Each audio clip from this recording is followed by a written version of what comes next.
माता पिता जी दोनों एक्सपायर कर गए। एक्सपायर होने के बाद वो कहने लगी जब मैं गांव में नहीं रहूँगी, हमको पढ़ाई करना है, जो आप हमको हाजीपुर लेके चलो।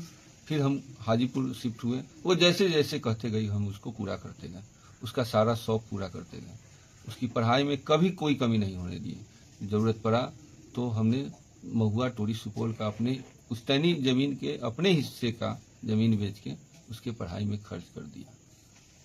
उसको ब्यूटिशियन का भी कोर्स करवाया, ताकि अगर किसी भी प्रकार का हमारे साथ कोई हादसा हो जाए तो हमारे बच्चे का जीवन में कोई कठिनाई नहीं आना चाहिए। ऐसा हम उसको तैयार किए, पढ़ाए बहुत अच्छी से। हमारी छोटा फैमिली था, पति पत्नी एक बच्चा, झगड़ा भी नहीं होता था हम लोग का, बहुत कम, मतलब पति पत्नी में होता है रोज, ऐसा कुछ नहीं होता था।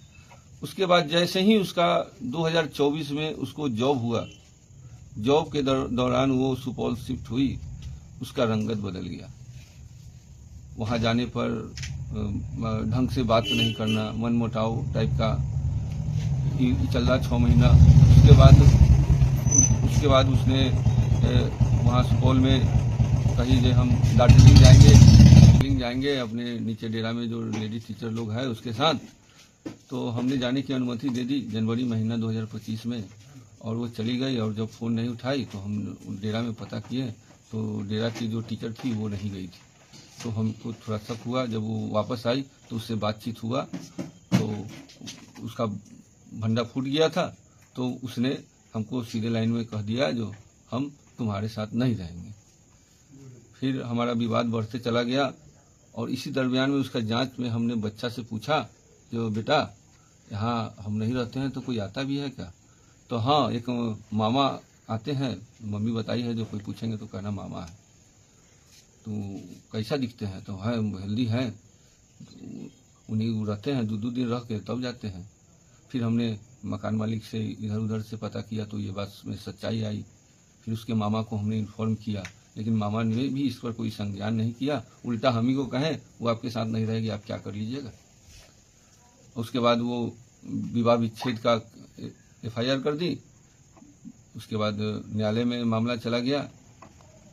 वो न्यायालय में बोली जी आप सबूत लाओ। 6 महीना से उसके पीछे लगे हुए थे। तो यही 23 तारीख को आपको न्यूज़ सुने भी होइएगा, जो उसको आपत्तिजनक स्थिति में हमने उसको किराया के मकान में लक्ष्मी नगर में उसको पकड़ा है। और जब उसको हम आपत्तिजनक में पकड़े और बाहर से गेट लगा दिए तो मकान मालिक का एंट्री हो जाता है। मकान मालिक हमको मारने की धमकी भी दी, मोबाइल भी छीन लिया। हमको गेट से बाहर करके उस लड़का को बाहर निकाल देता है। कैंपस में उसका गाड़ी बुलेट लगा हुआ है, उसका वीडियो हमने बनाया था।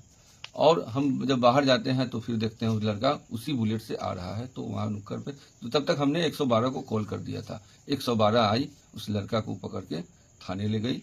थाने पे क्या हुआ नहीं हुआ, हम कुछ पहले टाउन थाना गया था, उस क्षेत्र में नहीं था, तो फिर औद्योगिक थाना गया। हमने वहाँ आवेदन दे दिया। वहाँ बोले जो आपका FIR यहाँ दर्ज नहीं हो पाएगा, आपका मामला कोर्ट में है। तो फिर हमने वहाँ से अपने अपने घर चले आए। यही हमारी। आपकी पत्नी क्या चाहती है आपसे? वो हमारे साथ नहीं रहना चाहती। वो सीधे लाइन में उस दिन 23 तारीख के भी जो जहाँ भीड़ इकट्ठा हो गया था वहाँ भी उसने बोला जो हम तुमको अपना पति नहीं मानते तो क्यों हमारे पीछे पड़े हो।